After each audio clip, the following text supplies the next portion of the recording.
What's going on, everybody? Welcome back to another episode of Pigskins Pinfalls. I'm Dick Burns here with Bobby Boomerang. We're here to talk everything from week one lessons learned to Nia Jax return. That's right, Dick. We're here to talk everything from Matt Riddle at JFK to the NFL is underway.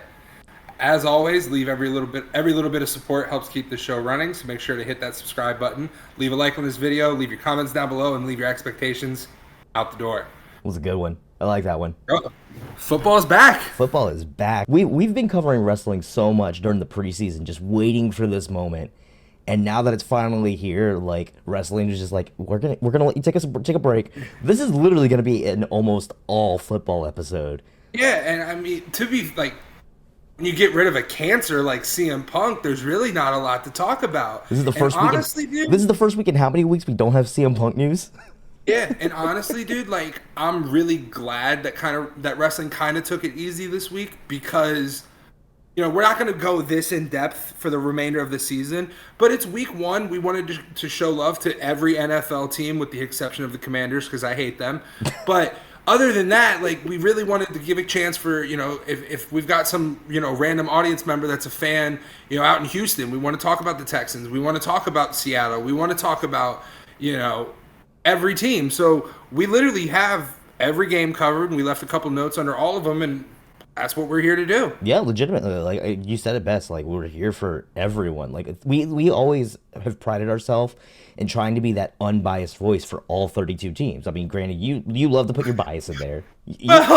Well, a little bit. Like, there's still a little bit of bias, but no, like, you're right. We do try and keep things like pretty like down the middle for everything. Like, even going into last week, like when we started doing our picks, you were like, wait, you're really gonna take the Falcons over the Panthers? And I said, yeah, we still need a little bit more time to cook. And sure enough, the Falcons won that game.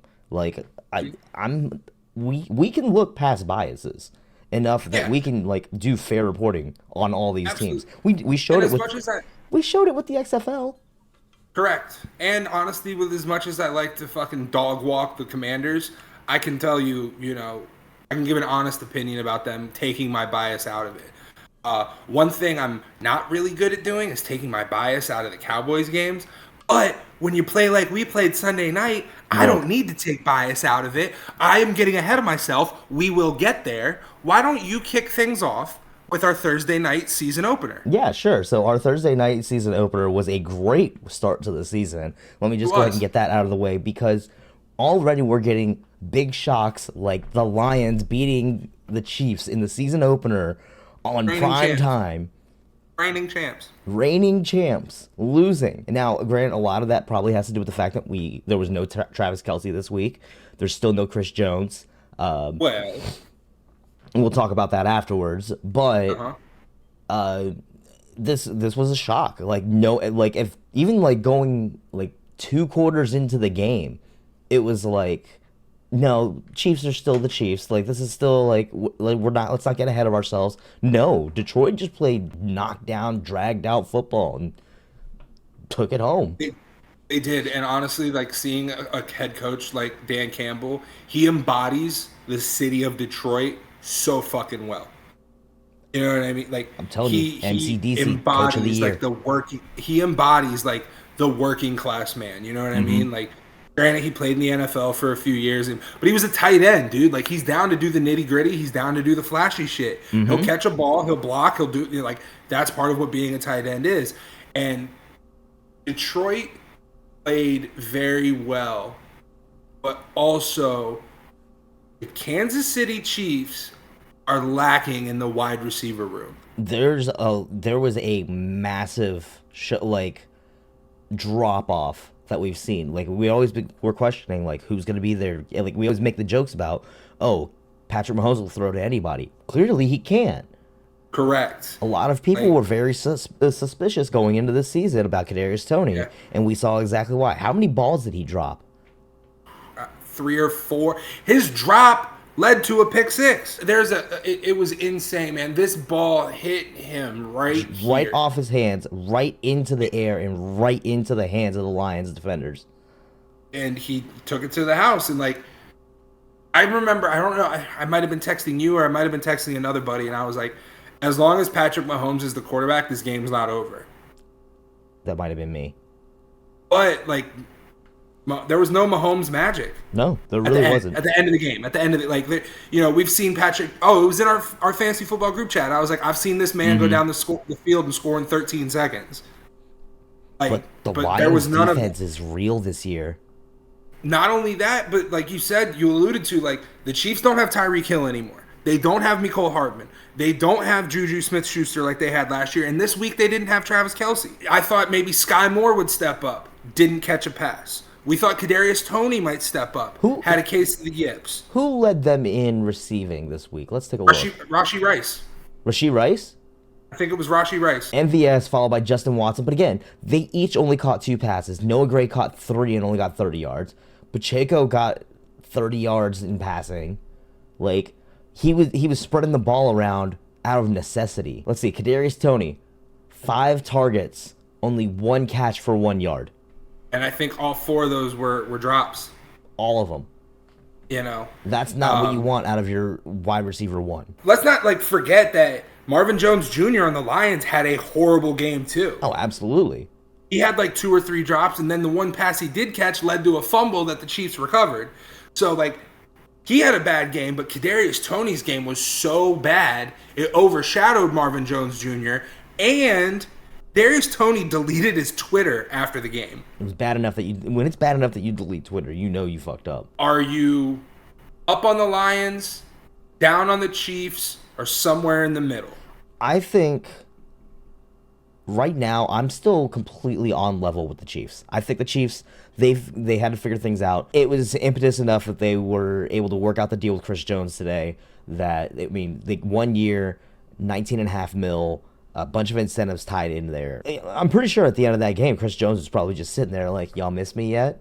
You miss me? Oh, 100% they did. And that's the only 100%. reason they got that deal done. Like, I guarantee it. I take that back. I wouldn't say that's the only reason. I think a lot of it also has to do with the fact that we got Nick Bosa's deal as well. That was made this week. And I feel like that was one of the things that was that was kind of holding things up. Yeah, that makes sense. But I agree. I'm still right on level with the Chiefs. They're still the Chiefs. And just like I said, as long as you have Patrick Mahomes a quarterback, I'm not going to panic. Also, Travis Kelce isn't gone for the year, that we know of, obviously. You know, setbacks happen and things like that. But as it stands right now, I believe he's questionable to go in week 2 against the Jags. He was game time, I believe, even this week. Yeah, they said they tried working him out in the morning, and he just didn't have the power in his knee. And ultimately, honestly, I think Kansas City made the right decision by not playing him in week 1. It's the NFL, man. Like, you can lose a game and be all right. Absolutely. You know, you don't want to lose too many, obviously, because it's the NFL and there's only 17 games versus, you know, basketball with 82 or baseball with 160. But, like, you can lose a game and it's okay. And, you know, and a big thing about week 1, man, is like kind of figuring out what you do and you don't have in other places. And this might have helped Kansas City because they know what they have in Travis Kelce. They didn't know what they had in Rashee Rice. You know? Also, real quick, want to point out, how crazy was it that Clyde Edwards-Helaire got the start?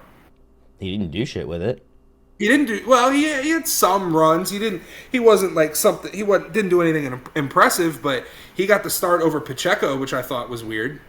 And both of them only put up like a handful of yards. Like Pacheco put up 23 yards. Edwards-Helaire put up 22. Mahomes outran the both of them. Like ran as much as the both of them combined. Yeah. So like again, we see Kansas not really relying too much on that rushing attack. And it might be too early to tell, but I think the Lions might be for real. I completely agree. I was about to say that the other side of that is that I am very high on Detroit. I was saying the past couple of weeks now, Dan Campbell for Coach of the Year. But this is like just proving it now. Like I think the Lions are for real this year. Moving on to, as I mentioned earlier, the Panthers losing to the Falcons 24-10. Bijan Robinson already looks like a fucking monster. He made those 3 defenders look stupid on his first touchdown. That, like, I saw that, and I'm just like, oh, he's going to be a problem for years to come. Bryce Young, he didn't look bad. He didn't look bad, but it didn't help that he had nobody to pass to. Yeah. Shark was out. Thielen was out. Mingo was involved.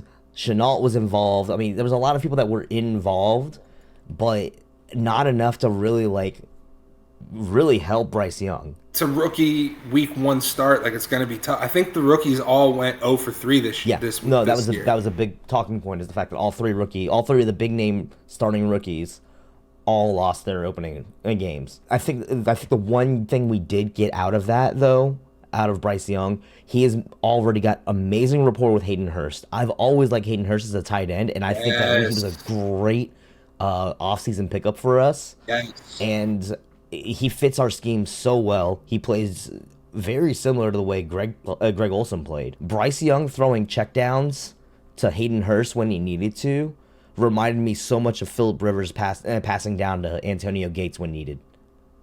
It's a stretch, I know, but like... Bro, my girlfriend does yoga, and I don't think she stretches that much.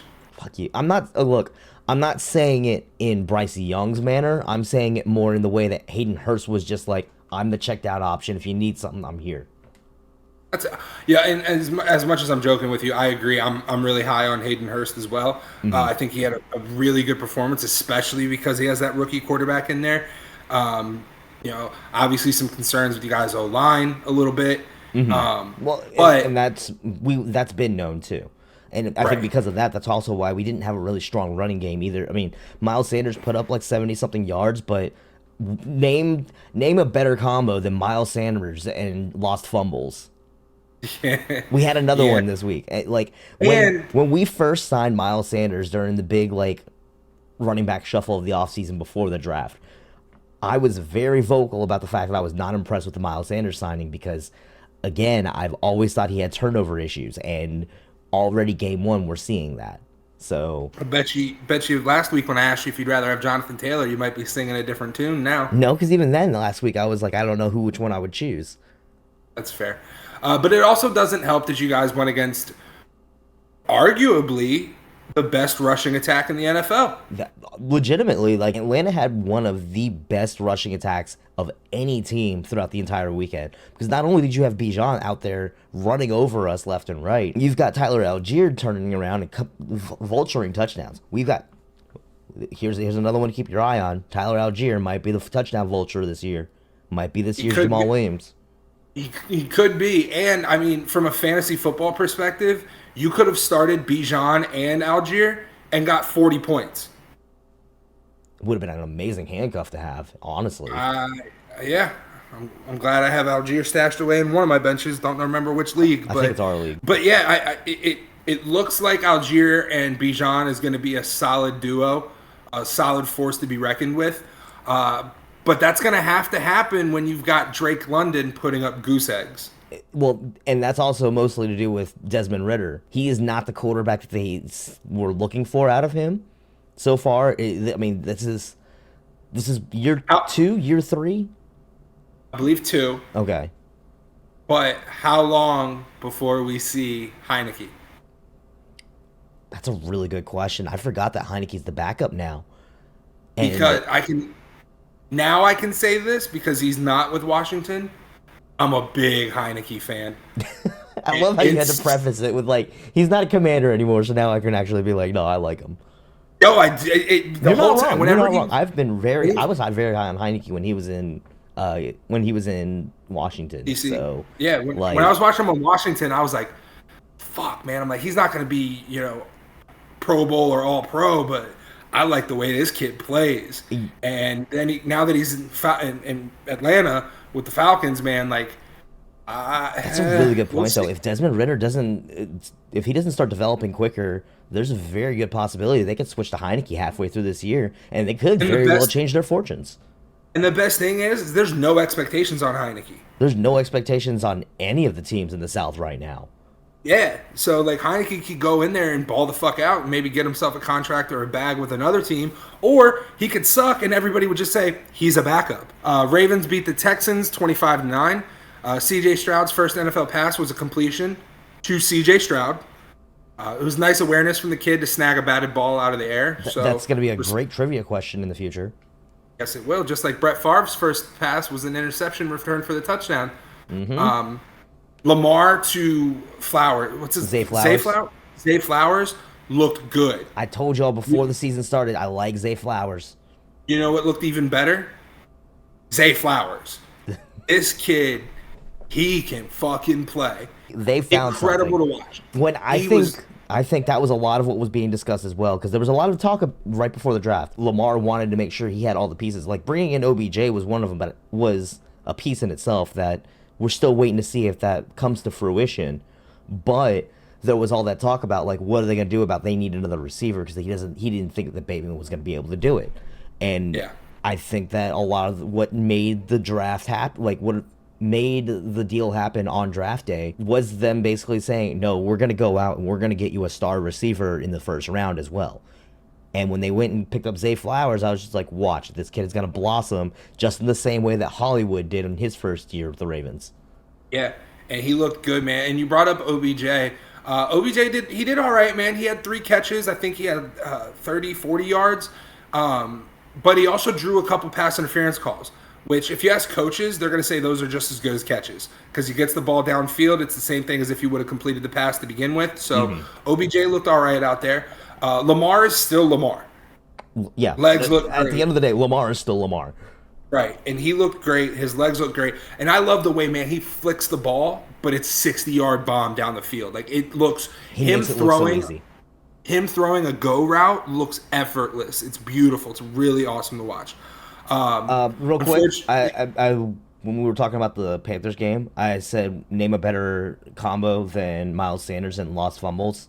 I think I can name one, and it's Ravens running backs and injuries. Yeah, J.K. Dobbins scored a touchdown, and then I think a couple drives later, maybe the next drive, out the rest of the year with a torn Achilles. Poor guy, man, just cannot catch a break.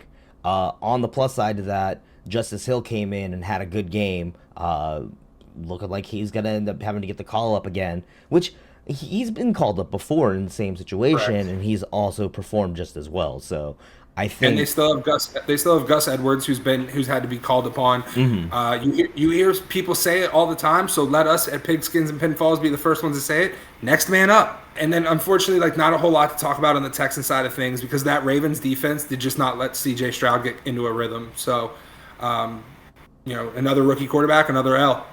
It's unfortunate. Speaking of quarterbacks that should not have gotten an L, this one was the surprise of the weekend.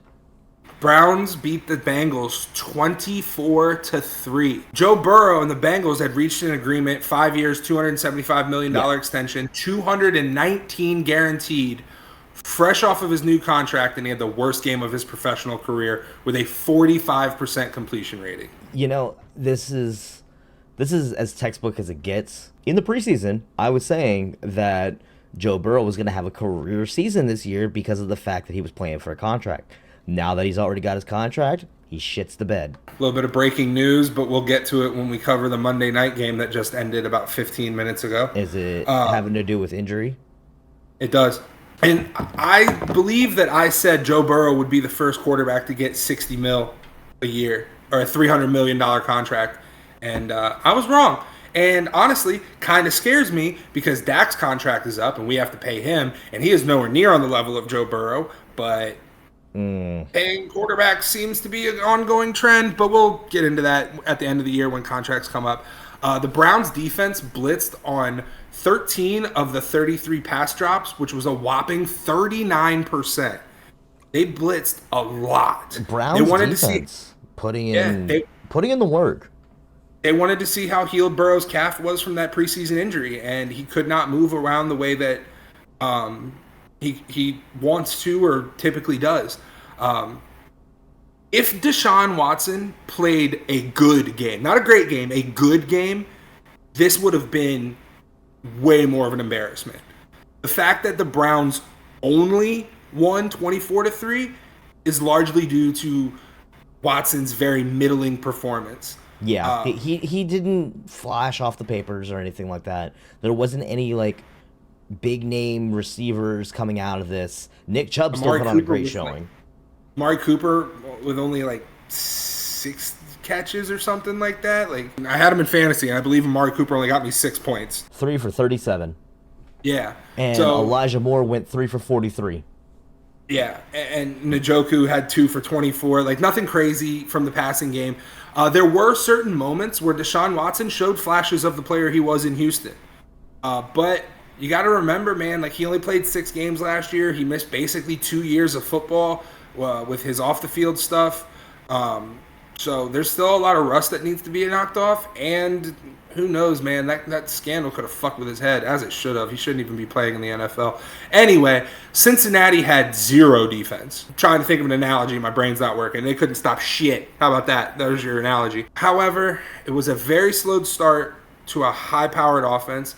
But let's not forget that since he started 0-2 last year, they turned it around. So I don't think it's time to panic just yet.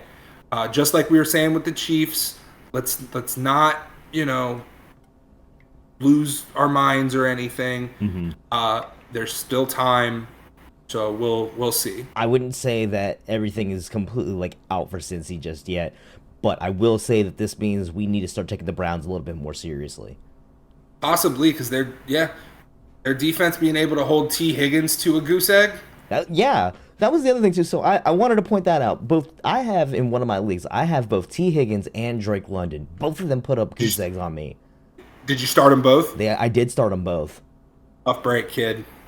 Oof. Yeah, I got stomped in that league by 70 points this week. Jaguars beating the Colts 31-21. Trevor Lawrence picking right back up where he left off last season. Look, the rocket of an arm. I think what's even doing them even better was Calvin Ridley having his first game in Jaguars uniform, putting on a show, over 100 yards, a touchdown. I mean, this is gonna be a monster year for him in Duval. You're gonna give me shit when we get to the Rams Seahawks game for a guy I said I was high on this year. A guy I was high on but didn't say to anybody because I thought I was going to be wrong was Calvin Ridley. Turns out I should have voiced that one versus a certain Rams running back. Calvin Ridley is going to be a fucking monster, and with Trevor Lawrence throwing to him, the sky is the limit.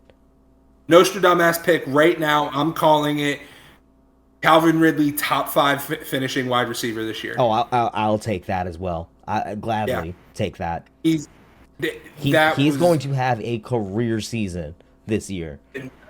Bro, and then Trevor Lawrence was getting Zay Jones involved. It was... Zay Jones with a candidate for catch of the year already.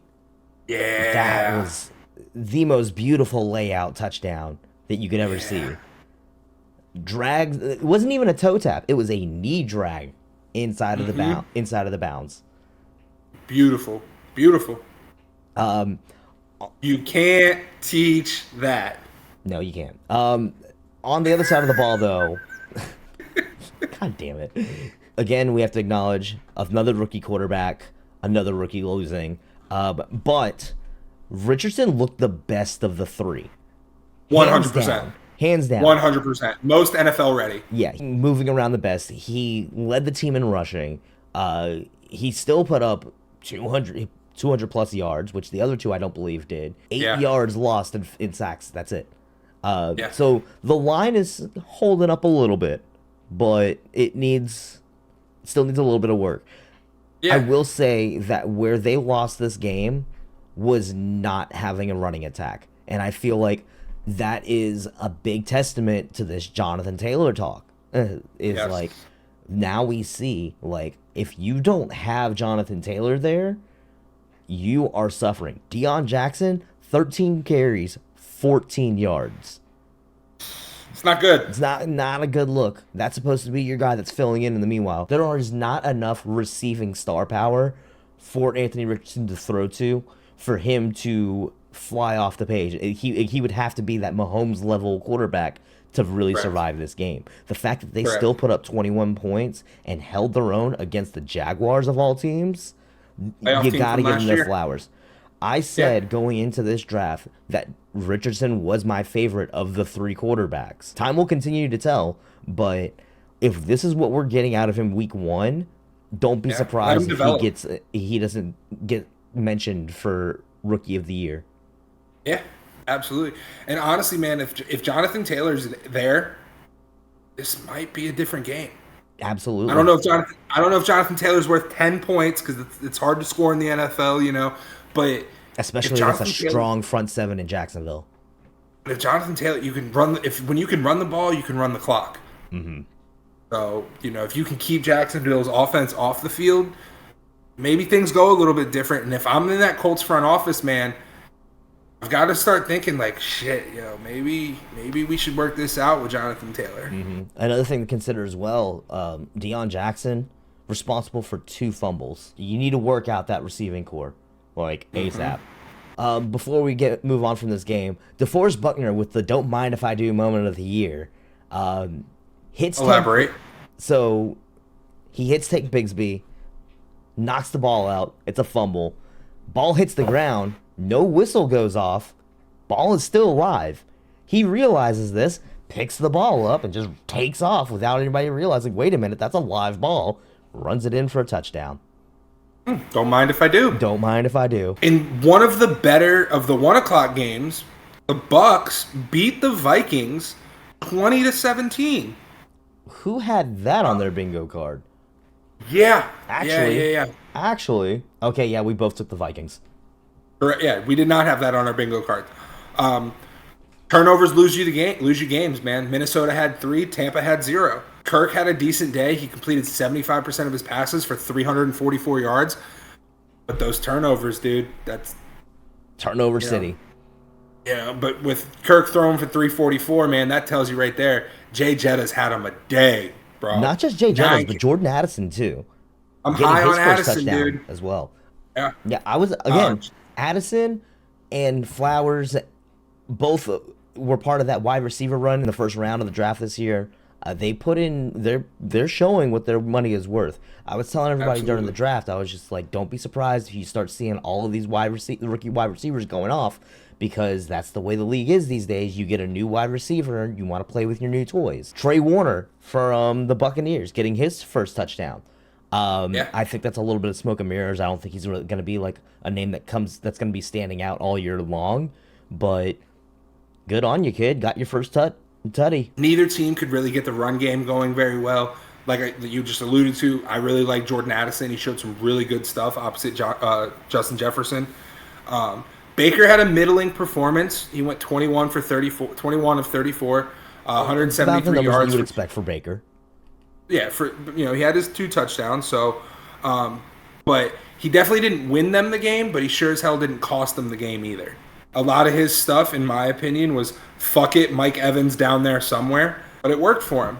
It worked for him. Point of concern for Alexander Madison. That wasn't a good 30-something yards in your first game as an RB1. That you're supposed to be you're the reason we let Dalvin Cook walk.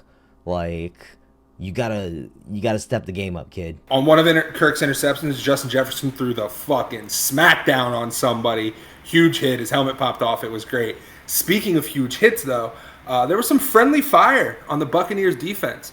Late in the game, Kirk scrambled. Devin White wrapped him up. Vita Vea, just coming off of a block, just went to lunge to throw a big hit. And, bro, he smacked Levante David. They actually called an injury timeout. Levante David, I believe he walked off the field, but you don't want to get hit by Vita Vea, man. That's a big dude. No, you don't. That's also, you don't want to hit your own players. I mean, it happens. You see it every now and again, but you never want to hit them that hard. Correct. And just before we move on to this next game, not to beat a dead horse, but I don't think Tampa wins that game if Minnesota doesn't have all 3 turnovers. I can agree with that. I mean, especially the fact that they still kept it close with 3 turnovers. Mm-hmm. And it's still only a game that was lost by 3 points. Yeah. Yeah. And I think 3 turnovers makes a huge difference there. But yes, this is exactly what we saw, what everyone commented on and alluded to last year, was just this is why nobody was sold on the Vikings. No, nobody was ever sold on them. They were a 13-win team that had a negative point differential. Right, exactly. You took the words out of my mouth. All right. Moving on to the Saints beating the Titans 16-15. This was the easiest way to put this. Ryan Tannehill got his ass kicked. This is the simplest way to put this matchup. 3 interceptions, 3 sacks. He had a sub 50% completion percentage. He got the dog shit wrecked out of him. He did not have anything going. And honestly, at this point, I don't think it's all of the Tennessee Titans' offensive line fault. I don't think it's all their fault at this point. Got to get rid of the ball. Yeah, and like he was holding on to the ball way too long. The pocket was consistently collapsing on him. I mean, the Saints. Let's go and put this out here too. The Saints' defense is on one this year. Yep, they are my buddy Kyle. I've mentioned him several times on the show. Huge Saints fan, and he's been telling me all off season to watch out for the Saints defense because they're going to be ready to play this year. And they look good. Yeah, they look like monsters out there. Also looking like a monster, Chris Olave coming out with a 100+ yard game, stepping right back in where he came in last year, being that star receiver. I think he's gonna be the new number one out there. Michael Thomas, definitely not factoring in as much. Slant God. The slant God, yeah. That's really all he was. But, I mean, at the same time, especially with all the injuries that he's been dealing, I don't think he's ever going to return to the form that he was in. And honestly, if you've got Olave playing the way that he is, you don't need him to. You don't need him. Yeah, I agree. Derek Carr, honestly, didn't really blow me away with his passing game. He's still the same quarterback he was in Vegas, just in black. Fresh can of paint. Yeah, he wasn't black and silver. He's black and gold. Yeah, he wasn't wowing anybody with his performance. Saints aren't great, but I think Tennessee's worse, and that's why the Saints beat Tennessee. Another thing I want to point out as well is the New Orleans run game right now. Jamal Williams came in. I mean, him being the touchdown vulture is largely due to the fact that he's really good in the red zone. He's a great 3-4 yard pickup kind of guy, but he's not going to be your RB1 in those kind of situations.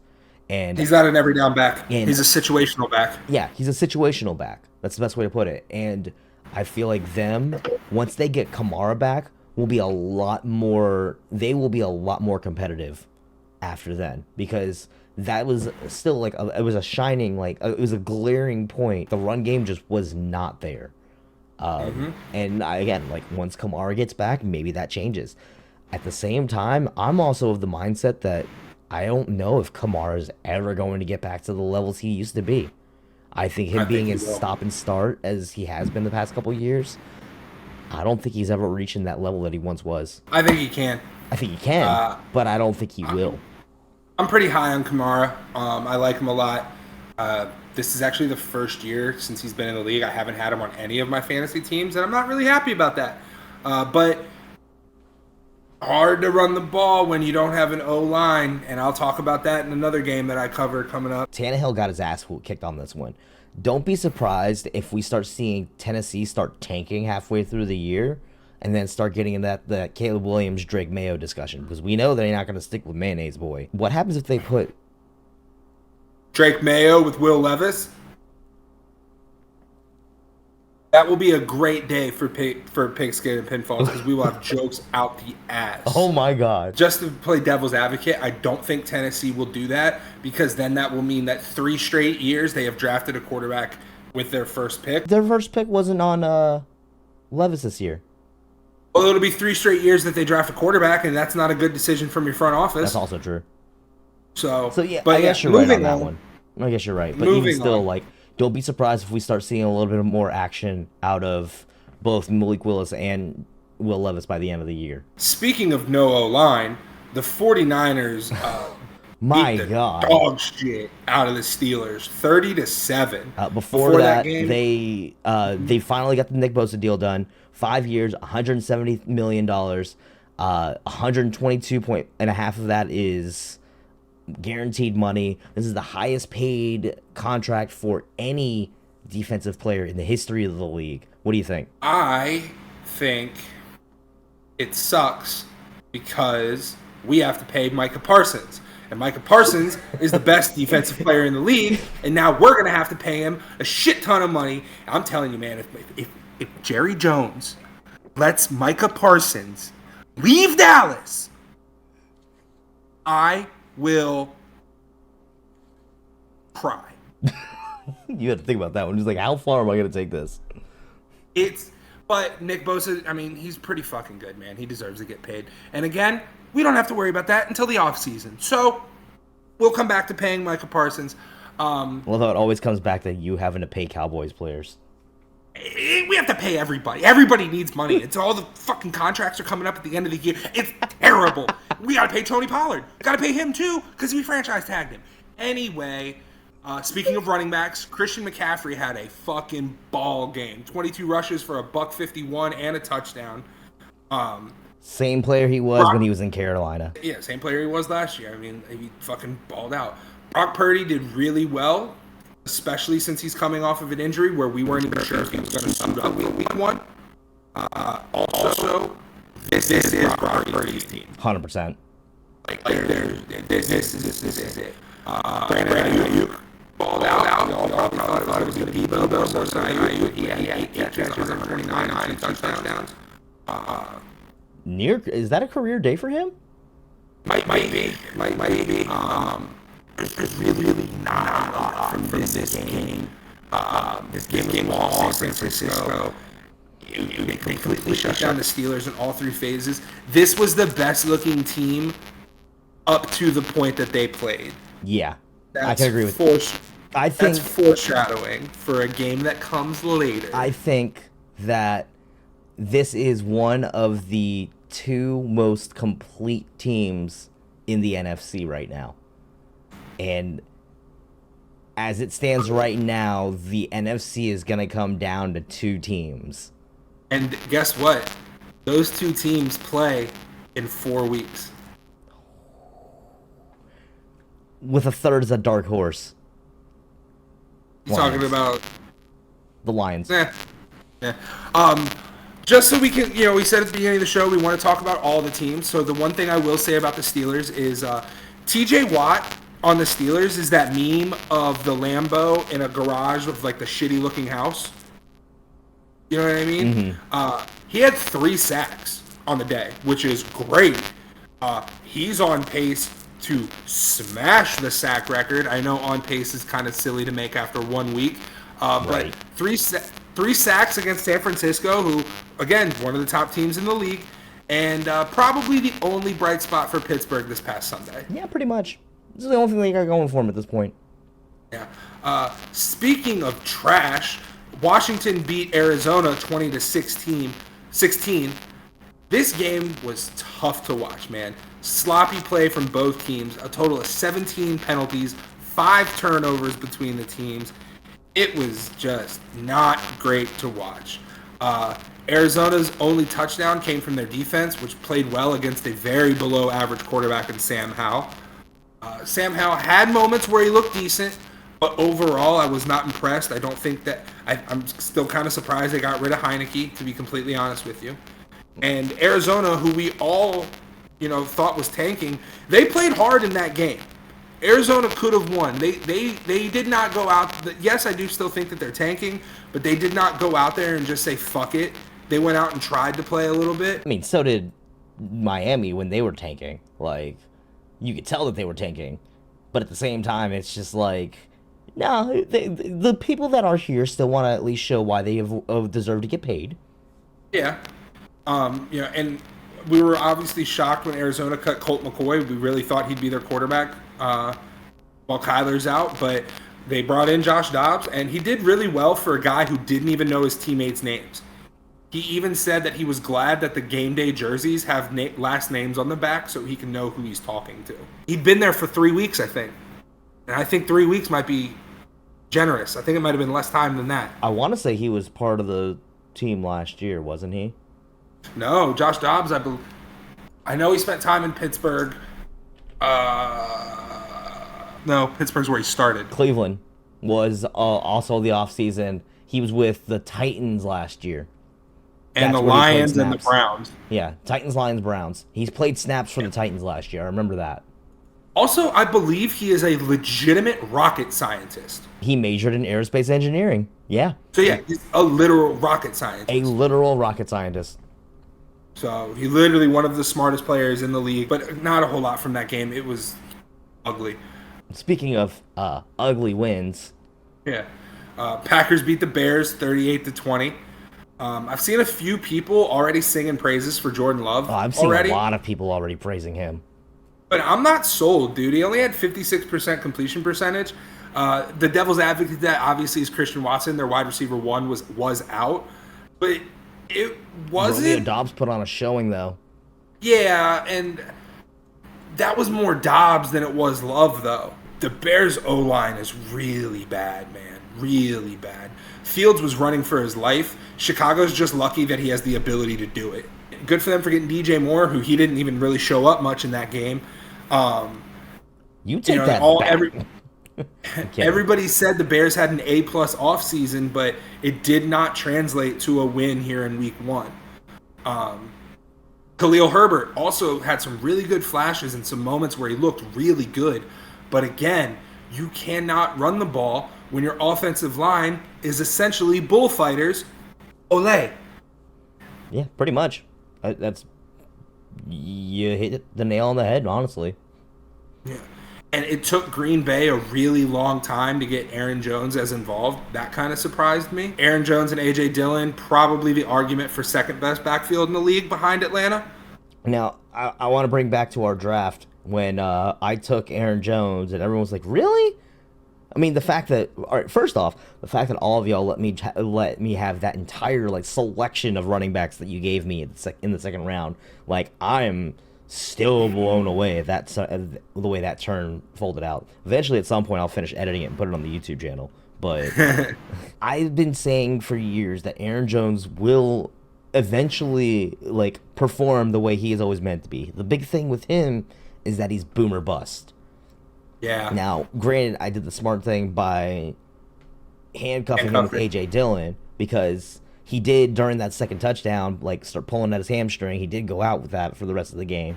I don't think it's that serious. A lot of people are saying it's not that serious, hoping it's not that serious. If not, I've got A.J. Dillon as a solid handcuff right now. And then, the Packers defense sealed the game with a pick six from Quay Walker, and that was all she wrote. And Chicago fans, Green Bay still owns you. I will agree that like a lot of people are already sitting here saying like Jordan Love is the future, and it's just like he did look good. Don't get me wrong, he looked great, but decent. I agree, I'm not 100% sold yet. Like it's impossible to be 3-3. Right. It's impossible to be that like 3 in a row. All right, let's move on to a couple of games you covered. Yeah. So surprise, with the Raiders beating the Broncos 17-16, Russell Wilson putting up yet another mediocre performance. Most importantly, and I noticed this, he's become the king of the short pass. A 4 or 5 yard dig and dunk. That's about all he's throwing these days. Other than Brady that, he's Jr. missing everything. Maybe it's because of the fact that we don't have Jerry Jeudy. Or I don't know why I'm saying we, but like maybe it's because they don't have Jerry Jeudy. But right now, like their passing game is just, it needs work. Again, Russell's not moving the ball more than like 4 or 5 yards at a time. I mean, Cortland Sutton got me a 1 touchdown on my fantasy team at least to like help me justify things, but like I'm not confident in that passing game for the rest of the year. Not confident in the run game either. No, Javonte Williams couldn't get it going. They said they were going to be using P. Ryan as a switch off. He didn't put up that much better either. A lot of questions still on this Broncos offense. Jimmy G honestly didn't look that much better. He was able to throw longer passes. He had less receivers to throw to. He spread the ball around a little bit less. Not impressing anybody though. And this is what everyone was saying, that it is not even an upgrade from Derek Carr. It's just you were even. You swapped out ugly Kirk Cousins for pretty Kirk Cousins. Yeah, that being said, how on earth did Jacoby Myers have the game he had and Devontae didn't? Because the Denver defense, which has been looking good, don't get me wrong, that defense did look good. They were covering Devontae quite a bit, to the point where that's what left Jacoby Myers open. And I was saying during the draft, watch Jacoby start popping off as a wide receiver too, because of the fact that everyone else is going to be double teaming Devontae. Yeah. And the only downside of this is that he turns around and takes a nice big hit, gets a concussion, and now he's questionable for the rest of the next couple weeks. Yeah, you hate to see that. And especially because like there's no telling that he'll even return to form after that. This may have just been a flash in the pan. Yeah, and I do want to there's 2 things I want to point out. Last year, the Denver Broncos offense averaged 16.9 points a game. They only put up 16. And they got a new kicker Will Lutz, who missed an extra point. He missed a lot of kicks. And they lose by 1. Let me go back. Let me see. How many kicks did he miss? How'd he do? Lutz missed a field goal, and he missed an extra point. So there's your game. That's 2 kicks missed. And we'll talk about missed kicks later, trust me. Oof. Outside of all that we talked about, this was a really boring game. And I think a lot of that had to do with just how little attention it was getting, because everyone else was getting more attention to what was happening at the same time. And that was quite possibly the game of the week, hands down. Not even a question. Get my vote. Hands down. My vote too, obviously. The Miami Dolphins beating the Los Angeles Chargers 36-34. It was a shootout in all the best ways. It wasn't even like the quarterbacks are just putting in the work because there's no defense. No, the defense on both sides of the ball also looked great. Let's address that as well. But we make all the jokes all the time about how healthy if Tua can stay healthy for a full season. It's week 1, we still have healthy Tua, and he shows us why he is that good. What was it, 466 yards? That is monster a great game. Way to start your season. A monster game. On the other side of that as well, you've got Tyreek out here. Cheetah, man. He's Cheetah. Look, a class of his own. We all scoffed when we drew numbers for the draft, and Dave got first pick. And he immediately started telling everybody, I'm taking Cheetah. I'm taking Cheetah with the first pick. And we all scoffed and laughed. Who scored the most points this week in fantasy? Me? Cheetah. Oh, Cheetah. I thought you meant in our league and on our team-wise. Cheetah. No, Cheetah.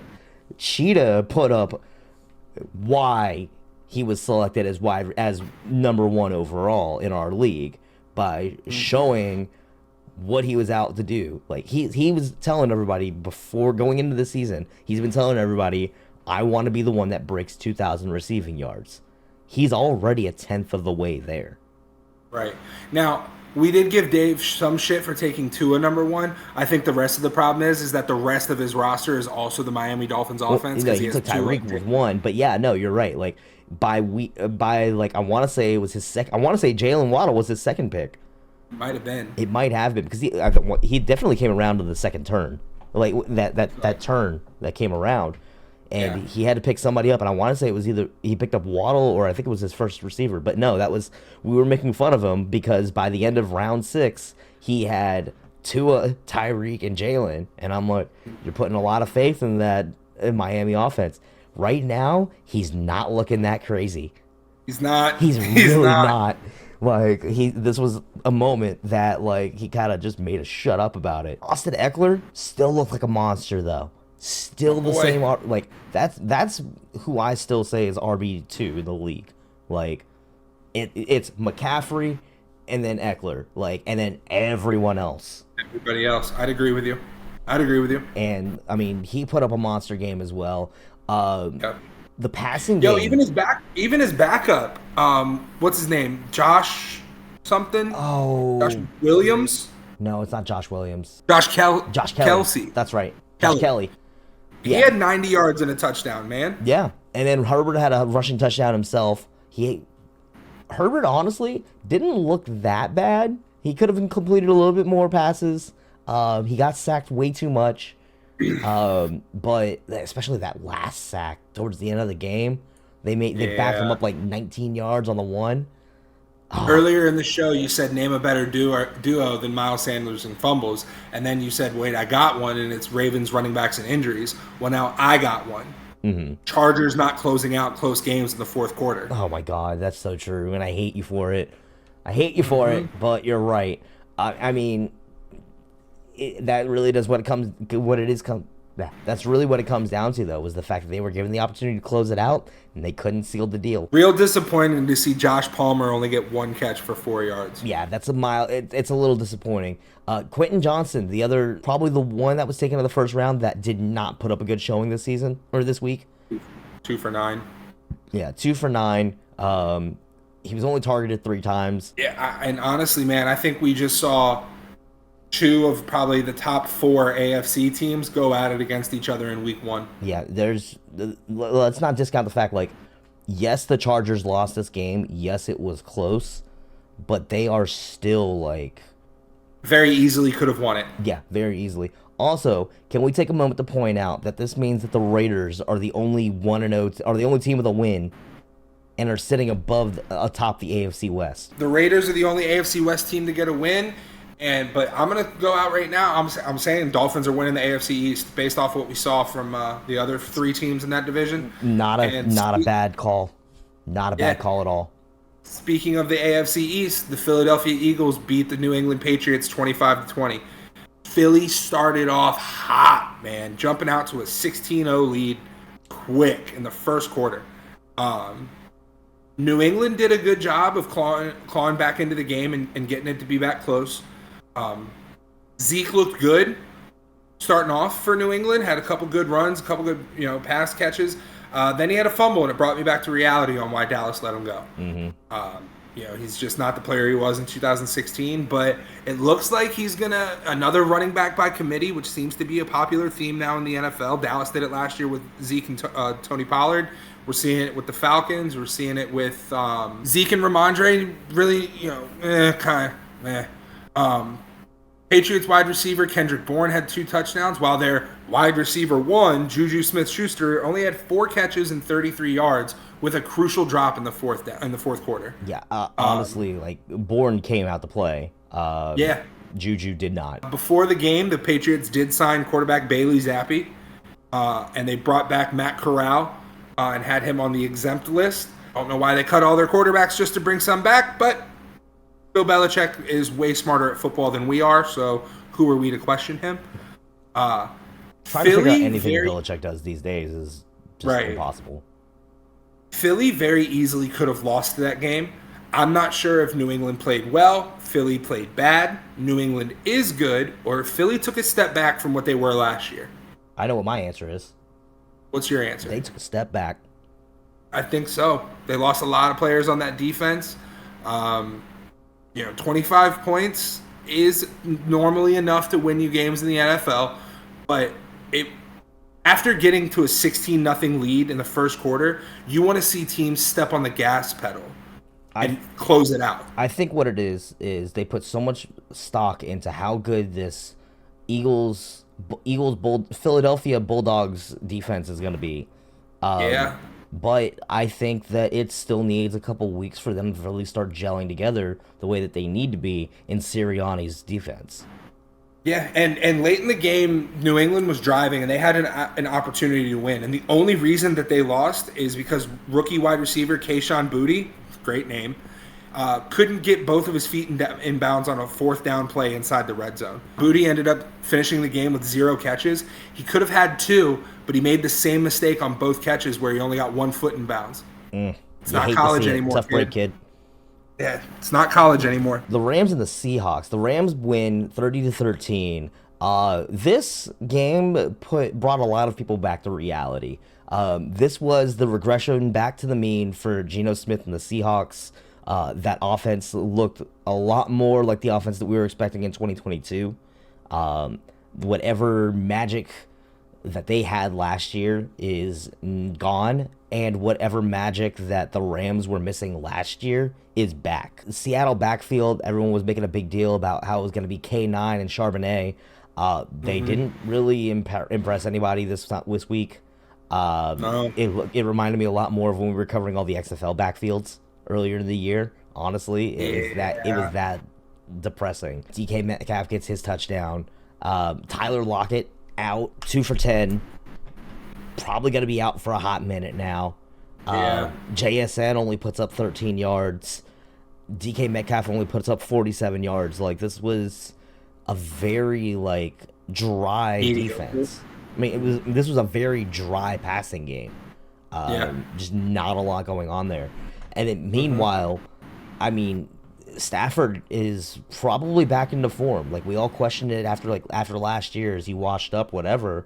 No, maybe it was just the 1 year of a hangover because Stafford went out and balled out, unquestionably. No Cooper Kupp, no problem. Star-making performances out of brand new receivers. Give great names. Great Both names. of them, great names. Tutu Atwell, Puka Nacua both put up 119 yards apiece. Each. A total. Each. If I'm correct, both of them are rookies, are they not? You are in your third year, and Nacua... Puka Nacua doesn't even have a picture on ESPN's fantasy leagues. 5th round pick from BYU this year. Balled out. Balled the hell out. And this offense is going to get Cooper Kupp back? I mean, they've got a couple weeks they got to wait, but if they've got Atwell and Nacua putting up numbers like this, when Kupp comes back, the Rams quietly coming back into the discussion this year. Who had that on their bingo card? I picked the Rams. Did you? Yeah, you did. Yeah, you did. You're right. I did. But I didn't expect them to ball out like this. I just thought it would be... I did not think it would be about the Rams stepping up. I thought it would be about Seattle regressing. It turned out both of those things happened. Seattle regressed and the Rams stepped up. That's exactly how this went. Go ahead. Lay it on me. We need to address this so hard. You, for all offseason, during the preseason, you were sitting here talking it up. Cam Akers is that guy. Cam Akers is going to be the guy in the backfield for Los Angeles. He's going to be the one. 22 carries. 29 yards. I drafted him in 2 leagues off of your advice. 22 carries, 29 yards. That does not sound like star-making material right there. He got a touchdown. That's not the point. He got a garbage time touchdown in a goal line touchdown. He got you know what that means? He's going to be a touchdown vulture. Meanwhile, let's talk about the guy that we should have been talking about, and that's Kyren Williams, who put in a much better showing. 52 yards, 2 touchdowns. He had some freaking runs in there that just looked nasty. Listen, it's week 1. We're all learning. It's all a learning experience together. But I am man enough to admit when I'm wrong, and I will not have Cam Akers in my starting lineup for this upcoming week. Yeah, I would not recommend it either. At least until they figure out what's going on in that backfield. Now, Kyren Williams, on the other hand, stock is up. Stock is very much up. Yeah. All right. Now, I know you are dying to talk about our Sunday night game. Here we go. So, I just want you to know, I am wearing my Cowboys hat. I am wearing my Michael Irvin jersey. I'm even wearing Dallas Cowboy basketball shorts. Why? Because we had the best showing of any team of all of week 1. You can sit there and not want to listen to it, but you know I'm right, because earlier when we were talking about San Fran, you said there's one of 2 teams in the NFC that's going to be pretty damn good, and I know you were talking about the Dallas Cowboys, because we just went to New York under the bright lights in a prime time game. The entire nation watching these 2 storied NFL franchises do battle in week 1. Playoff team versus playoff team. Divisional rival versus divisional rival. And what happened?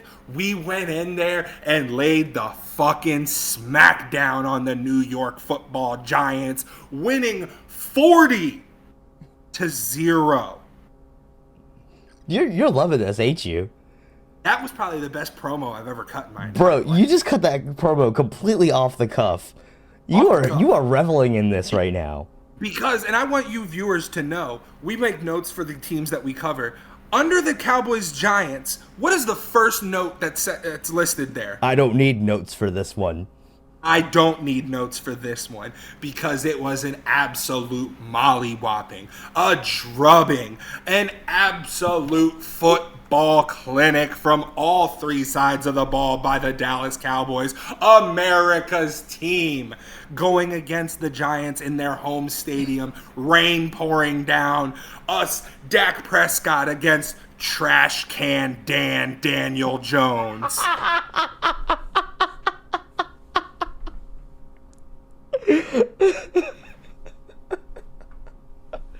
Bravo, sir. Bravo. Bravo. There was one. First of all, our defense was fucking lights out, bro. 5 forced fumbles, 7 sacks, a fucking pick 6, returned for a touchdown, blocked field goal to score the first points of the game. It was just magical. I was talking earlier when I said that when teams jump out to an early lead, you want to put the gas pedal on and close out the game. That is precisely what the Dallas Cowboys did. We missed our first extra point. Brett Maher's gone, but apparently his ghost still looms large in the kicking room, missing extra points. It did not matter. Our starters were pulled after the first drive of the fourth quarter. We let the ginger get in there, Cooper Rush. We let the 5'5" Deuce Vaughn get involved and run the ball a few times. We didn't need to play our starters because New York was so fucking bad. If you're a Giants fan, I feel so sorry for you today. I had a very nice conversation with my girlfriend's sister. Huge Giants fan. She hung up on me within 27 seconds. It might be a new record. Yes. I know you're living. The fact that again, this is all, ladies and gentlemen, this is all off the cuff. He is doing this live and in person, just right out the gate. You are on one right now. I am in my element. I told you I was going to be a menace tonight, and I meant every word of it. We had Micah Parsons getting sacks. I can't say his name. His name's really Osi Odigizua. I mean, Kavontae Turpin, who was a fucking bright spot in the return game, even got a rushing touchdown. Them returns. Let's also mention, of course, obviously Tony Pollard. You gave him that franchise tag. He made it worth it. 70 yards, 2 touchdowns. A great performance out of him. However, one downside that I do still have for this team is Dak's performance. Could have been better. I completely agree with you. It could have been better, but when we're already up by 2 scores the first time our offense touches the ball, what do you want to do? What do you want? You know what I'm saying? He didn't have to go out there and complete 20 of 25 and get us 250 yards and 3 touchdowns. Dak didn't even throw a touchdown. No, that's a problem. He only threw for 143 yards. Those of us that drafted Dak are hurting. Shouldn't have started him. Not against the Giants, who we knew we were going to beat. I'm so excited because we played one New York team in week 1. We're moving on to another New York team in week 2, and I can't wait to talk about them because I'm covering that game next. To rein it back in for a minute, I am not, and as you can know, you have known me for well over a decade, I have never once said, this is our year. I am not that Cowboys fan. You definitely said it a couple years ago. I might have said it in 2016 when Dak and 16 Zeke were, you definitely said it. The year Dak and because Zeke. I truly felt it. I'm not going to say that here after a week 1 win. However, I will say, and there's no bias in this, we looked like the most complete team in football. We just dismantled a division rival and a playoff team from last year. Mm-hmm. And we made them look terrible. Was an ass whooping. There's no denying that. People can sit there and say, oh, well, it was raining. It was this. Dallas played in the exact same weather conditions that the Giants did. Mm-hmm. So you can't use that excuse. And for us to put up 40 and pitch the only shutout of week 1, Dallas is ready to play. We are here to ball. I will not deny that Dallas looks like, again, like I was talking about earlier, them and the San Francisco 49ers are the 2 most complete teams in the NFC right now. Everyone's been talking all season about how the AFC is the juggernaut conference this year. That's where all the big matchups are taking place. And a lot of people were like, well, who's even going to make it out of the NFC? The Niners and the Cowboys have very much staked their claim. They are out here to say, no, everyone wants to write off the NFC. We are here to show you why we are still here, and we are going to make it worth a damn when we get to that Super Bowl. Whoever comes out of the AFC is going to take a fight. Absolutely. And again, I think the 49ers look great. But I think we looked better. We beat a divisional rival. They did not. We beat a playoff team from last year. They did not. We pitched a shutout. They didn't. We put up 40. They didn't. And, you know, when you get a touchdown off all three phases of the game, that's when you know you had a good game. You had a good game. So I did lie a little bit by saying I don't need notes. There was one note that I put under this game. No team has had all of these things I'm about to say happen in one season. No team has lost 40-0 or worse. No team has lost the sack differential 7-0 or worse. No team has lost the turnover battle 3-0 or worse. Had a blocked field goal returned for a touchdown and had a pick six, threw a pick six. Not all five of those things have not happened to one team in a season in NFL history. The Giants did it all in one game. I know you mentioned Trash Can Dan, which I'm not going to lie, I love that name. You were not wrong. I do love that name. 15 for 28, 104 yards, 2 interceptions. That is a QBR of 8.4. 7 sacks. He is the only reason that I did not give Tannehill my worst quarterback of the week. I will say, and even the commentators pointed it out, I respect Daniel Jones for staying in the game. He could have pulled himself out at halftime, and nobody, but he stayed and he fought and he tried. I also want to point out we had there is another big woe for the Giants, and that is the kicking of Graham Gano. Now, Gano, of course, longtime kicker for the Carolina Panthers, went to the Giants last year, the year before, I can't remember, I think it was last year. He was actually very accurate. Like, he missed all of but 3 kicks last year, and this year, he's starting off going 0-2 on field goals. With a block. With a block in this. You can't really hate too much on the block, especially because that block was turned into a touchdown, which is insane in itself.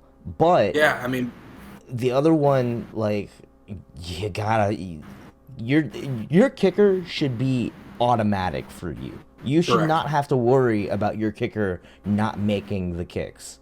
I could see if it was like he was making some long. I think the other one that he missed was only like 40-yarder though. Like, right. Gano's career long, I believe, is like 57 yards. From 45 in, you should have like a 90 to 95%. Probably a 95%. It doesn't look good when you start your season out with 2 missed kicks. Yeah. Or a missed kick and a block kick, rather. And everything went Dallas's way. I mean, even at one point, Tony Pollard had a fumble, but it bounced right into the arms of one of our offensive linemen. I don't remember which one. But speaking of the offensive linemen, we've talked before about how good Zach Martin is. Yes. How he's more likely to get an all-pro than a holding call. Mm-hmm. There was a stat they put up last night which blew my fucking mind. He has allowed 1 sack in his last 1,210 pass plays. That is an insane number. You are more likely to get struck by lightning than Zach Martin is to give up a sack. Let that sink in. That's bananas. Outrageous. I couldn't have been more thrilled as a Cowboys fan with the way that shit went last night. It was so awesome to fucking sit down, especially not being in the restaurant industry anymore, being able to watch it and enjoy it and take it in for what it is, just looking up. How much did wifey hate you last night? I wasn't home, so it was... Oh, that's true. You were at work. Yeah, but she did. She woke up this morning and she said the first thing she did was check the score to see if I'd be in a good mood or a bad mood. And when she saw the score, she said, "Oh, damn, he's going to be real happy." Moving on to our last game of Week 1, which we waited to start recording until it was over because what an ending! Bills versus the Green Bay offense and the Jets defense. Okay, that's minimizing the offense that the Jets have put together. That being Nathaniel Hackett, Aaron Rodgers, Randall Cobb, Alan Lazard. Yeah, it's still the Green Bay offense. Let's be real. But we need to talk about the very first thing that happened in this game. Yeah, all the hype, all the talk, all the discussion. What's it gonna be like with Aaron Rodgers under center in New York? It looks like Aaron Rodgers' stats for the Jets are going to be 0 for 1 because he played 4 snaps and was carded. He walked, and then he was hurt. He walked off the field. They took him to the medical tent, and then he ended up being carted from the medical tent to the locker room. As the game went on, the announcers kept saying they would let us know. Earlier in the show, I said we have breaking news, and the Jets fear that Aaron Rodgers has torn his Achilles. During the post-game press conference, they asked Coach Salah what the injury news on Aaron Rodgers was, and he said, quote, "Not good," end quote. Sucks to see it, but that's why you don't go after an upper 30s quarterback.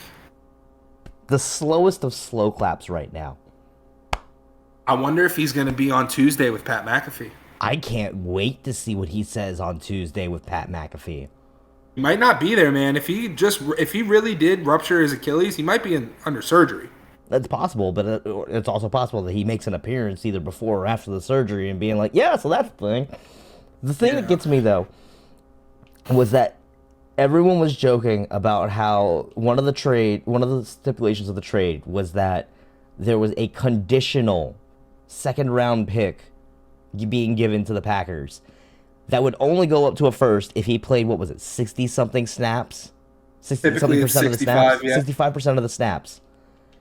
Week 1, he goes down in, the first drive. 4 snaps. 4 snaps was all it took. And that's it. 2 handoffs, 3 handoffs, and an incomplete pass. Congratulations, Aaron Rodgers. You're off to a great start in New York. I will say, man, as much as you're making light of the situation, man, that could have been the last time we saw Aaron Rodgers on a football field. It is also very true. Now, the Jets still won the game. Yeah, let's get into this game. The Jets still won this game, so. Yeah, so, I was typing up the notes as the game was going on. Aaron Rodgers getting carted off in the first series. It looked like a routine hit, and he even stood up. And then he went to take 2 steps, and he just sat back on the ground. Mm-hmm. So, yeah, it was crazy.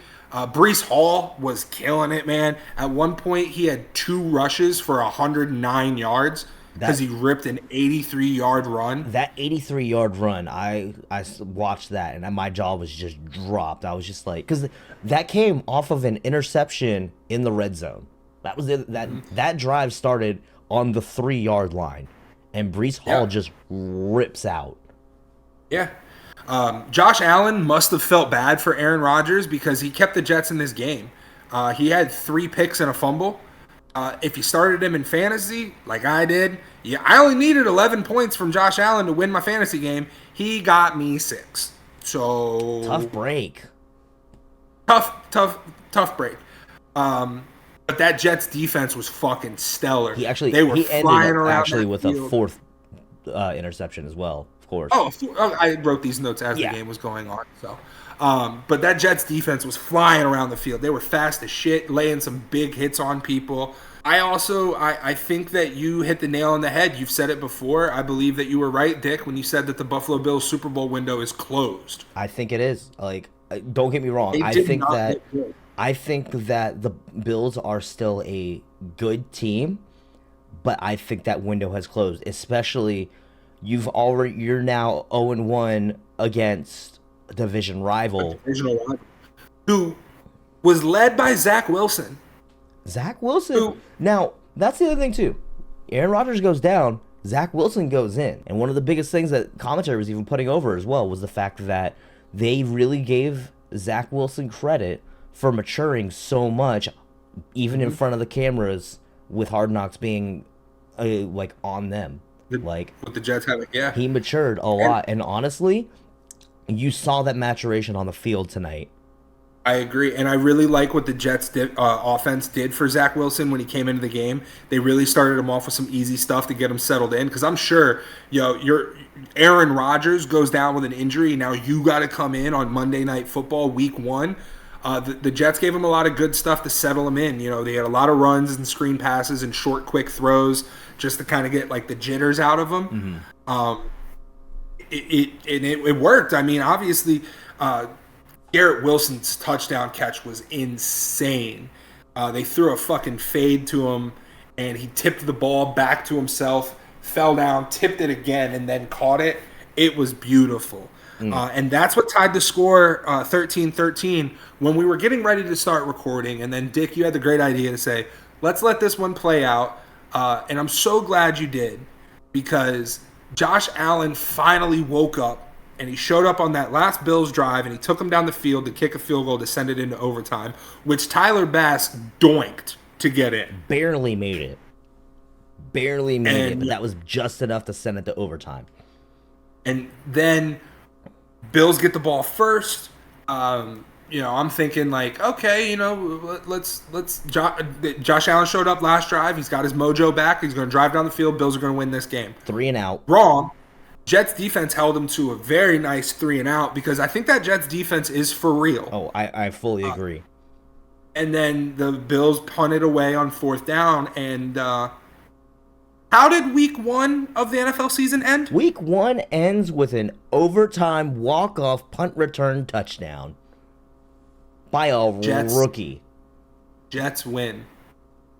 By a rookie. No Aaron Rodgers, no problem. No Aaron Rodgers, no problem. What was that kid's name again? Who scored the walk-off? Yeah. Xavier Gibson. Good on you, kid. Welcome to the league, kid. Welcome to the league. An undrafted rookie. Commentary was putting over the fact that he had to, compete in training camp to, get his position on a team. And apparently he I think they said that he ripped off, 3 punt return touchdowns in the preseason as well, and that's what gave him his position. We could be looking at the second coming of Devin Hester. And if that's the case, that is the last thing that Jets offense needs to just the Jets in general. You give them special teams like that. We've already talked about how great their defense was tonight. We've already talked about how that offense still pulled it together with under Zach Wilson. Breece Hall looked great. Dalvin Cook did decent. Dalvin Cook, he had good runs. Yeah, again, he's coming in as that change of pace back, which is what they need. The Jets could legitimately be in a fight against Miami for that top position. So just let guys know, this NFL season started with the Lions being the reigning Super Bowl champs, and then the Jets winning by a walk-off return touchdown in overtime. NFL is back. We are so back. NFL is back. Throughout this show, we've kind of touched on a couple fantasy things.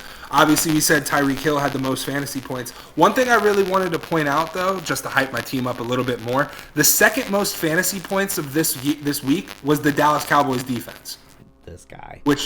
That's impressive. You're not Shut wrong. up. You're not wrong. Anytime but again, with defenses, unless you have a stellar defense, which of course Dallas is going to have this year, and it's a set and forget kind of defense, expecting any defense to just pop off for 20-something points any given day is always just a crapshoot.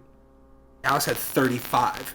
How often do we see those on a weekly basis though? So take it with a pinch of salt, obviously. Of course. But that's a good sign. It's a very good sign. My buddy went into the Sunday night game, and all he had left was New York's kicker, and he was going against Dallas's defense, and he was up by 39. He ended up only winning by 2 points because the kicker had -2 points and Dallas put up 35. That's all it takes. All it takes sometimes. But speaking of fantasy football, we told you guys that we were going to give you some waiver wire picks every week, based off of what we saw from the week before. So we're gonna give a couple waiver wire picks. I'll let you go first, Dick Pick. He said Dick Pick. Wait, that's a thing. Are these going to be Dick's picks? Dick's picks. Let's go. That's almost as funny as when I texted you saying Raquel Rodriguez needed a new taint. I forgot about that one for a moment. You meant taunt. It was taint. I did. Thank you, autocorrect. No, Dick picks though. That could be our waiver wire pickup, our waiver wire section.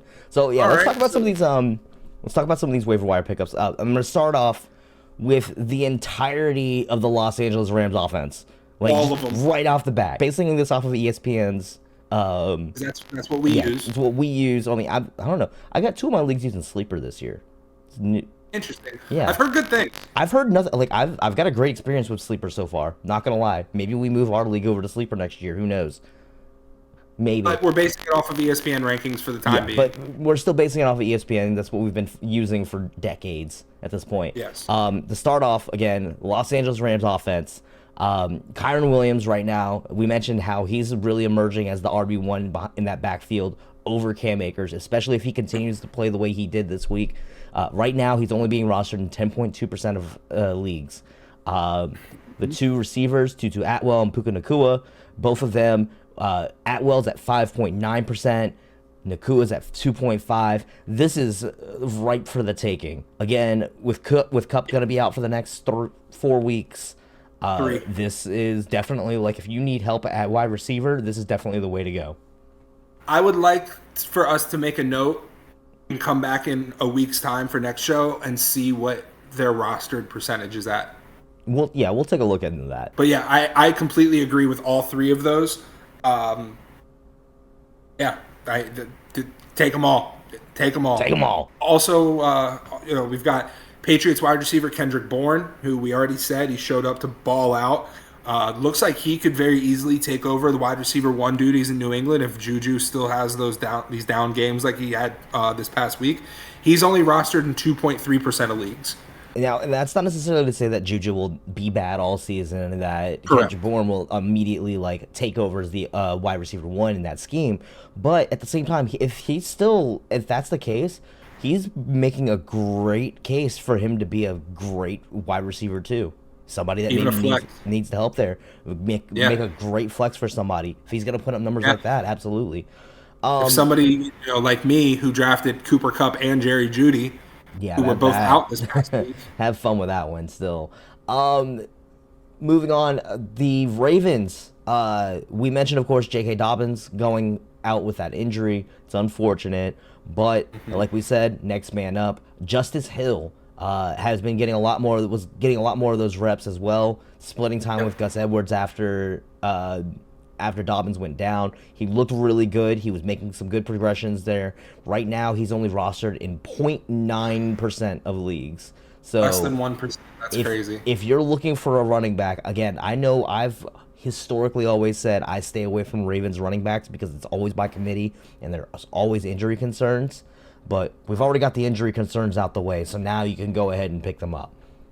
Yeah, and I completely agree with you on Justice Hill. Typically, Ravens running backs no good, but like you said, we knocked out the injury, so the only thing that can happen now is they get another injury in that backfield like we did last year, and then they're just cursed. Correct, and instead of it being a 3-headed monster, now it's a 2-headed monster, which makes it a little bit more viable to justify playing Justice Hill. This last one we both agreed on. Panthers tight end Hayden Hurst. He's only rostered in 4.8% of leagues on ESPN. That connection between him and Bryce Young is we're gonna see that a lot this year.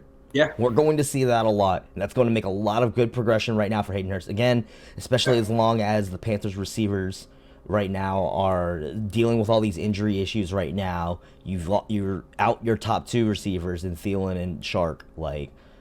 Somebody's going to have to catch those balls, and now the most experienced person to make that move is Hayden Hurst. There's nothing wrong with having a check down Charlie at your tight end position. And let's be real. Carolina has always been a very tight end friendly scheme.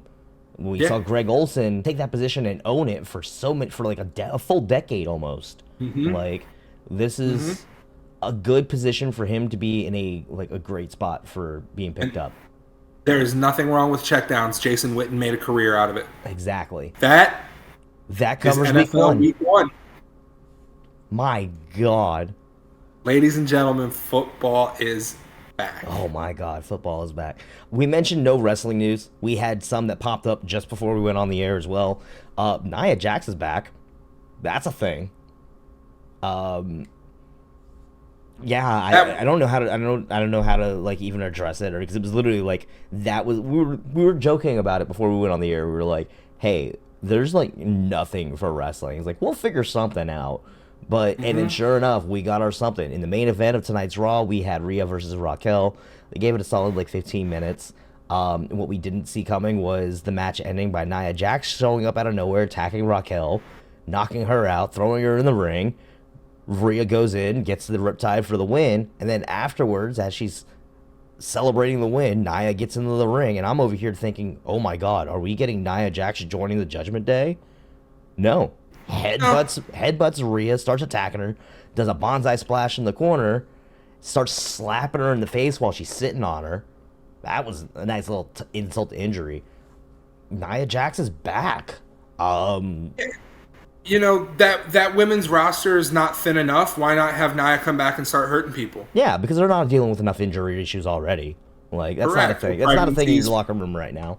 Yeah, or pregnancies, women off TV for that. No, let's bring back somebody who's notoriously unsafe and that fans don't like. I mean, great heat magnet, but at the same time, here's my problem with that, though. Now you're having the heat magnet of Nia facing off against Rhea, who's got the other heat magnet as her like valet of Dom. Yeah, like, and they were really playing into that tonight. Like literally it's very obvious now that they're piping in the booze anytime Dom tries to talk, but it works so well.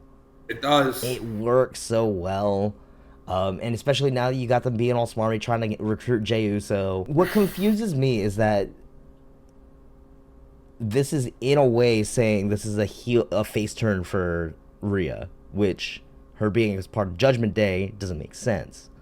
Because you're definitely going to have Nia be the heel in that feud. 100%. Absolutely. I mean, one thing I will say though is I'm pretty proud of ex-con Dom, man. We used to say we were not fans when he was tagging with his dad, and he was such a fucking happy-go-lucky, smiley baby face. Like he's found his niche. He's found it. He has definitely found it. He's channeling Eddie. That's the thing, is that he's definitely channeling Eddie when he does this stuff, and he's doing it very well. And just another note on women's rosters, because I didn't have it in the notes, but it is kind of related. Deonna Purrazzo, her contract is due to be up at the end of the year with Impact. There's a lot of talk she may go to AEW, she may come back to the WWE. I wouldn't mind, again, we just talked about how thin their roster is. Maybe that's what necessitated Nia coming in. But yeah, hell, bring Deonna back too. She's done all there is to do in Impact. Like, I agree. Like, let her come back to WWE now that they're better. Now that the booking's better, Triple H is in charge.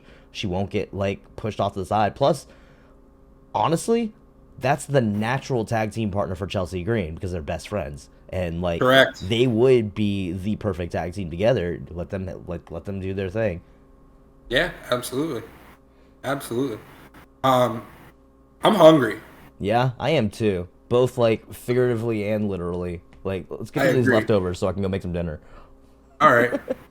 To start off, after their historic home win last Monday night while we were on the air against number 9 Clemson, Duke cornerback Riley Leonard publicly asked on live television for his professor to give him an extension on his homework. This made headlines everywhere, but what made more headlines was the response from the professor, who...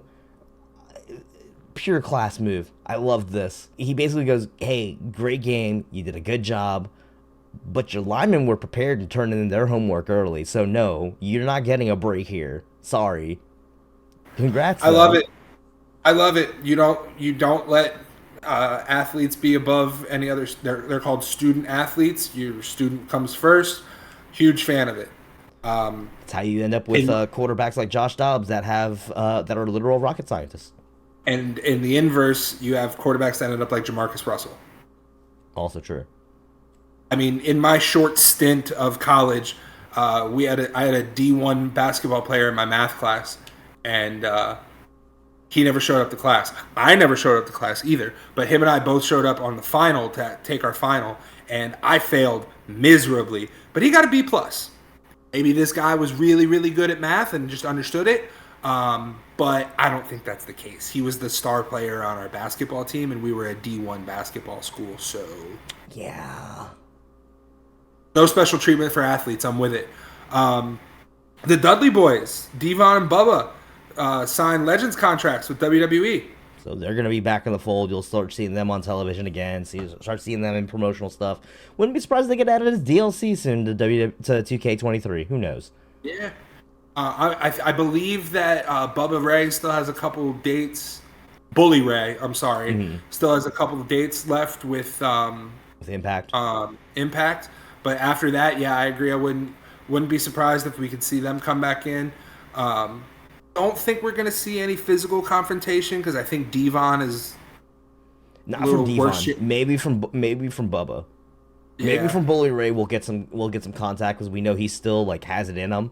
He still loves wrestling to this day. Like that's why he's still on Impact. But yeah, right.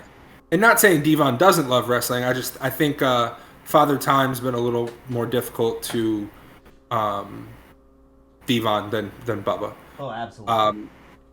The NFL, agree. Yeah, the NFL has kind of been leaning into this joke that the NFL is scripted with their new commercials. I don't know if I like it. I don't mind it. I think it's funny. I think it's them like being tongue in cheek about everything. Because there's no way the NFL is scripted. Yeah. And our last little leftover, we don't really want to get too much into it because there's still ongoing. There's an incident with Matt Riddle at the JFK airport. At this time, we don't have much information. A lot of it would be speculatory. There's some pretty heavy arguments and allegations being thrown around. If you want, look it up yourself. But that's as much as I feel comfortable talking about it until we can get some more details. Yeah. Only thing that really comes into it is that he was kept off of Raw tonight because of these allegations. There's a lot going on with that one. I really don't feel comfortable talking about it too much on the air because there is a lot of speculations. So we'll keep an eye on it. We'll see what happens with it by next week and see if there's any truth to anything that's going on or at least anything that like people with the authority to make those decisions, make those calls has more information. But we'll keep an eye out for it because Riddle slowly becoming the new problem child now that CM Punk's out of the picture. Yeah. And he's already been having issues. So one of our new segments now that football is back, and I think this is the way we're going to be closing the show from now on. Mm-hmm. We're going to make our picks for next week. Well, it's not really so much a segment as we already do our picks, but we're going to start with our picks.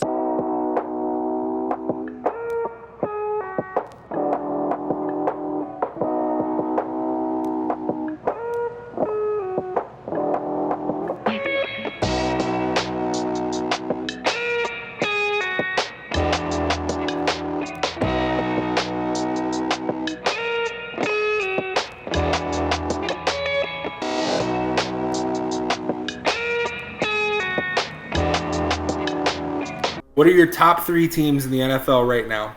Based off of this weekend alone, I have to say Dallas, San Francisco, and Miami. I have the same. Yeah. Dallas, San Francisco, Miami. They were the three teams, and then, like, even still, like, the Chargers are a close number 4. Absolutely. I think you just hit the nail on the head with that one. Yeah, I think that's our 3 most complete teams at the moment. I feel like those are the 3 teams that are really, like, putting up the fight right now. I mean, some of the other competitors from, again, like, the Bengals would have been in that discussion, but they shit the bed. The Chiefs didn't necessarily shit the bed, but they didn't do as good as they should have. And they've got too many holes, especially with Kelsey out right now. It ain't happening. So I think this is an opportunity for, like, again, one of these 3 teams to really step out and stand out. Mm-hmm. And I would even put the Lions probably in the top 5 or 6. Oh, agreed. I would have to agree as well. Put the Lions in the top 5, at minimum top 7. Yeah. Minimum top 7. Agreed. All right. Well, that's going to do it for us this week. As always, every little bit of support helps us out, so make sure you hit that like button, hit that subscribe button, leave a comment down below, leave your expectations at the door. For Bobby Boomerang, I'm Dick Burns. That's going to do it for us this week. We will see y'all next week with more picks and see how week 2 breaks out. Hopefully not take us long to get through all these games for my sake. But yeah. All right. That's it. Toast.